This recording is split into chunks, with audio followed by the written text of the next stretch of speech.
Maharashtra today 24 news, सत्य परिस्थितीचा सविस्तर आढावा। सत्ता कोणाच्या हाती, विजयाची पताका कोण फडकवणार, जनता कोणाच्या गळ्यात टाकणार विजयाची माळ, जनतेचं मत कोणाला, संपूर्ण महाराष्ट्रातील महानगरपालिकेतील संपूर्ण आढावा आपणासमोर पहा फक्त महाराष्ट्र टुडे मराठीवर। धनगर आरक्षण आंदोलक दीपक बोराडे पोलिसांच्या ताब्यात।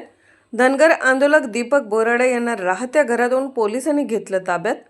धनगर आंदोलनाच्या पार्श्वभूमीवर विशेष पोलीस महानिरीक्षक जालन्यात दाखल। धनगर आंदोलनाच्या पार्श्वभूमीवर जालना शहरासह अंबड शहरात काल सायंकाळी 5 वाजल्यापासून लागू आहे संचारबंदी। दीपक बोराडे धनगर आरक्षणाच्या आंदोलनासाठी आज जालन्यावरून मुंबईच्या दिशेने होणार होते रवाना।